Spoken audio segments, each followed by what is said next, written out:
I am standing in the emergency room, watching my 6-year-old nephew fight for his life because of a gift I gave him. Yesterday, my estranged father sent me a box of black cookies. I thought it was a peace offering. I was wrong. Instead of eating them, I gave them to my nephew. Tonight, my father called me. He wasn't worried about the boy. He whispered, "You ruined everything, Mallory. Those cookies weren't food. They were a trap meant for you." Before I explain the twisted history behind this, drop a comment and let me know. Have you ever lowered your guard for a toxic family member because you desperately wanted to believe they had changed? That was my mistake. I wanted to believe it was a peace offering, but I was wrong. 24 hours ago, my hands were steady. They were gloved in blue nitrile, holding a scalpel with the precision of a machine. I was in my sanctuary, the sub-basement of the county morgue. Most people find this place terrifying. To me, it is the only place that makes sense.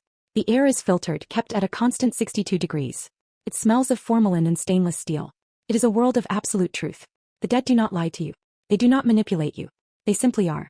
I was cataloging a colony of dermestid beetles cleaning the flesh off a Jane Doe's tibia when the courier arrived. He looked out of place in the sterile corridor, sweating and nervous, holding a package that seemed to absorb the fluorescent light around it. It was a heavy box made of dark, polished ebony, tied not with a ribbon, but with a strip of raw, woven hemp. "Sign here," he said, and he couldn't leave fast enough. I set the box on the metal examination table. It didn't belong here. It disrupted the clean lines of my laboratory. Even before I cut the seal, I could smell it. It wasn't the smell of a birthday gift. It was the smell of the swamp, damp moss, sulfur, and the sweet, cloying scent of decay that no amount of ventilation could scrub away. It was the smell of my childhood. I knew who it was from. Arthur. My father. I should have carried it straight to the incinerator. That would have been the logical, rational action. But I didn't. I stood there, staring at the wood grain, feeling a phantom itch beneath my skin. There is a concept in psychology called the shadow self. The parts of us we deny, the darkness we push into the subconscious. I have spent my entire adult life building a fortress of science to keep my father out. I changed my name. I moved across the country. I chose a profession based on hard evidence and cold facts. But standing there in the silence of the morgue, I had to confront the ugly truth I keep buried under my lab coat. I didn't become a forensic entomologist just to solve crimes. I did it because I am comfortable with death. I find peace in the macabre. My father spent his life trying to summon spirits from the void. I spend mine cataloging the biology of the void. We are not opposites. We are reflections. I have his eyes. I have his coldness. And I have his curiosity. That curiosity is a genetic defect, a rot in the bloodline. It was that rot that made me open the box. Inside, nestled in black velvet, were the cakes. 6 of them. They were small, round, and black as pitch, dusted with something that glittered like ground glass. They didn't smell like food. They smelled like a ritual. A note was tucked underneath, written in his jagged, archaic script. For the one who understands the silence. My heart hammered against my ribs, not with fear but with a terrible magnetic recognition. He was reaching out. After 5 years of silence, the monster was knocking on the door. And the darkest part of me, the part that is undeniably his daughter, didn't want to lock it. I wanted to see what was inside. I told myself I was analyzing them. I told myself I needed to know what he was planning. But that was a lie. I kept the box because, in a life stripped of all emotion, his madness was the only thing that felt familiar. I closed the lid, stripped off my gloves, and put the box in my bag. I took the poison home. I drove to my sister Tessa's apartment because the silence in my own home had become too loud to bear. The ebony box sat on the passenger seat of my car like a passenger, radiating a cold, heavy gravity. I told myself I was just visiting family. I told myself I was just being a good aunt. But deep down, I knew I was running from the shadow in my own kitchen. Tessa is the control group in our family experiment. While I inherited the darkness, she inherited the light. Her apartment is a chaotic ecosystem of bright colors, plastic toys, and the smell of fabric softener. It is everything my life is not. When I walked in, 6-year-old Caleb was building a tower of blocks in the center of the living room. He looked up, his face open and guileless, and for a moment the knot of tension in my chest loosened. "I brought something," I said, setting the box on the coffee table. Tessa looked at the dark wood, her brow furrowing. "Fancy. Is it my birthday?" "No," I lied. "Just leftovers from work. A vendor sent them. Why didn't I throw them in the dumpster behind my building? Why didn't I incinerate them at the lab?" This is the invisible chain that binds survivors to their abusers. We are conditioned to normalize the abnormal. We spend our lives trying to transmute lead into gold, trying to turn our parents' madness into something palatable. I thought if I gave the cakes to Tessa, if I brought them into this circle of warmth and safety, the toxicity would evaporate. I wanted to believe that they were just cookies. I wanted to believe that my father was just an old man trying to reconnect, and that I was the broken one for suspecting him. I used my nephew as a litmus test for my own paranoia. "Can I have one?" Caleb asked, already reaching for the lid. "Sure," I said. The word tasted like ash. He lifted the lid. The smell of burnt sugar and damp earth filled the room, clashing violently with the scent of Tessa's laundry detergent. Caleb didn't seem to notice. He picked up one of the black spheres. Against his small pink hand, the cake looked like a void, a black hole absorbing the light. He took a bite. The crunch was audible, dry and brittle, like stepping on dead leaves. "It's weird," he said, chewing thoughtfully. "It tastes like dirt. But sweet dirt." He smiled at me. The black icing coated his teeth, turning his grin into a rictus of decay. And then it happened. For a fraction of a second the animation left his face.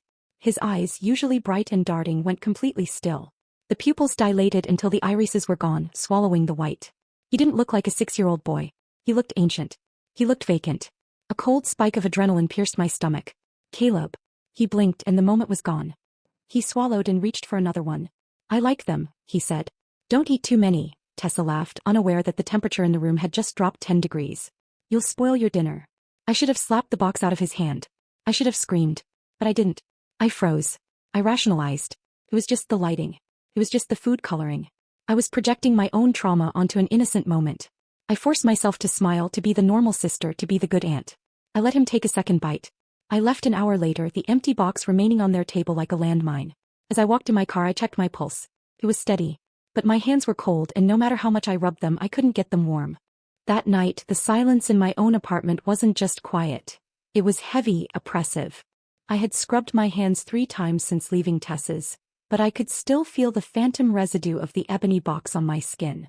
I sat on my couch, staring at the blank screen of my television, waiting for a feeling of relief that refused to come. I had been a good sister. I had shared. I had been normal. So why did I feel like I had just committed a crime? My phone rang at 2:13 a.m. The sound was shrill in the darkness, a scream cutting through the stillness. I knew who it was before I even looked at the screen. "Hello," I answered. My voice was a croak. "You did what?" It was Arthur. My father. He didn't say hello. He didn't ask how I was. His voice was a low, vibrating growl that I felt in the base of my spine. It was the voice of the swamp, rising up to drag me under. "The cakes," I whispered. "I gave them to Tessa." "You gave them away?" His voice rose, cracking with a fury that was almost inhuman. "You rejected the sacrament? Do you have any idea what you've done, you stupid, ungrateful child?" "They were just cakes, Dad," I said, trying to summon the rational scientist in me, but she was hiding, terrified. "Why does it matter?" "They weren't for her," he roared. "They were for you.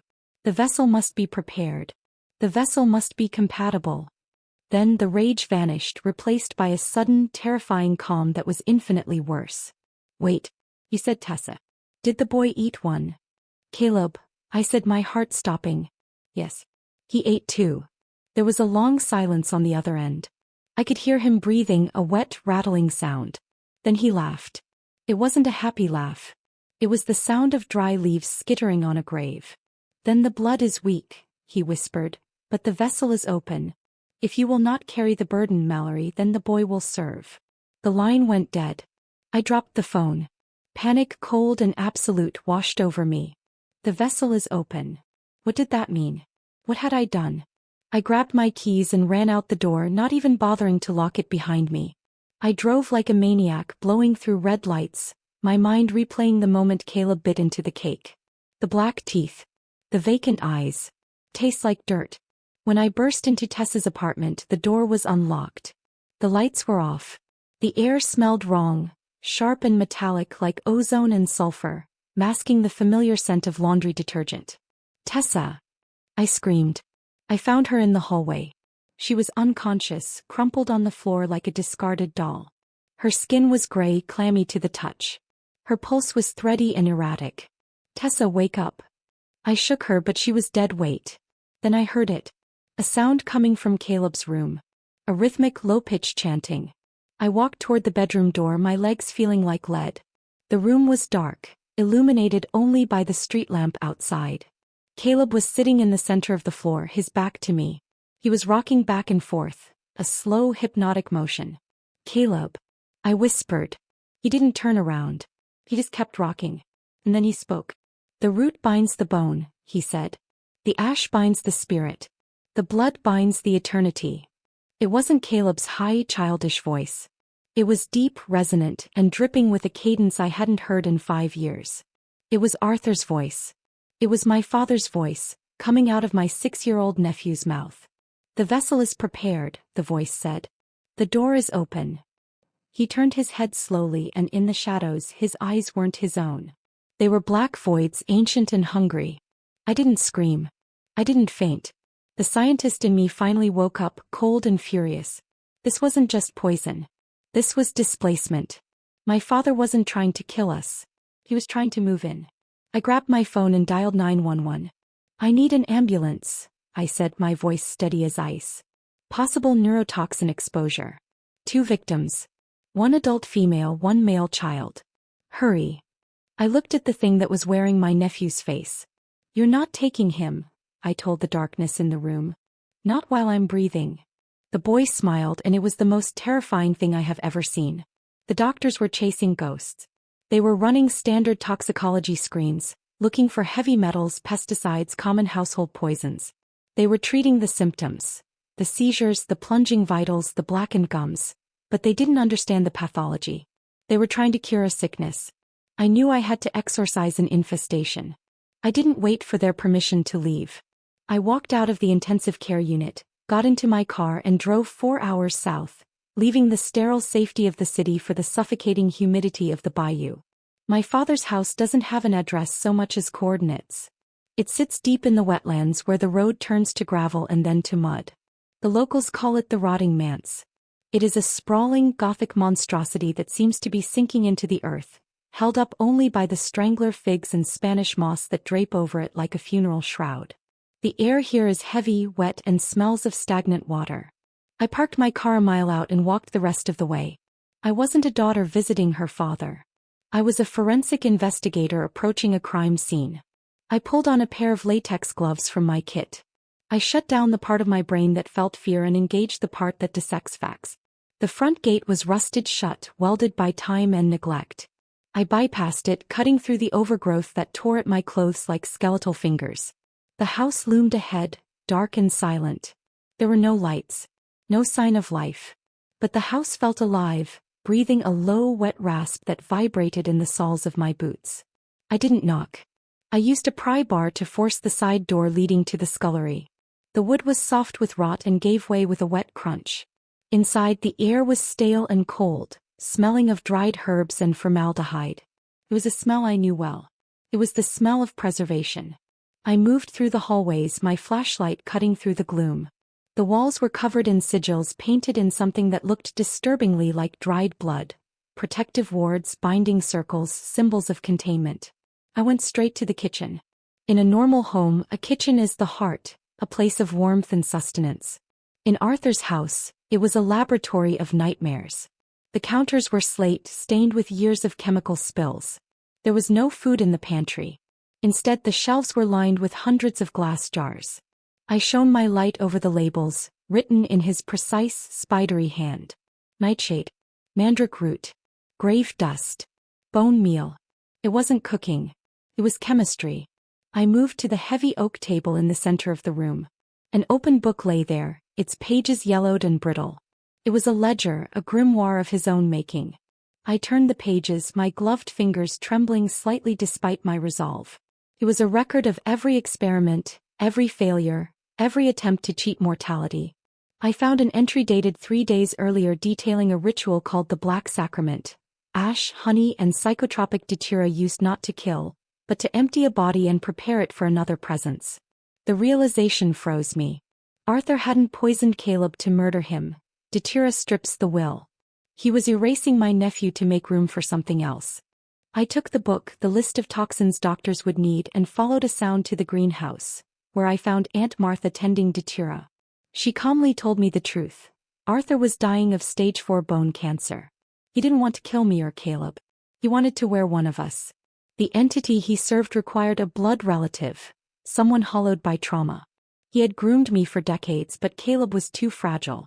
If Arthur forced the transfer, the boy would die and unleash the entity untethered. Arthur had gone to the hospital to finish the ritual before his body failed. I raced there with a syringe of paralytic toxin. In room 412, Arthur was chanting over Caleb, the transfer nearly complete. I didn't plead.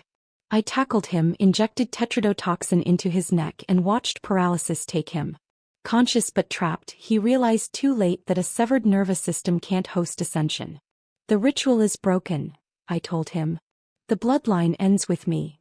Arthur died hours later. Officially, cancer. Caleb survived. He remembers nothing. I carry the truth alone. I kept the empty box, not as a trophy but a reminder. I wasn't his vessel. I was the one who closed the door.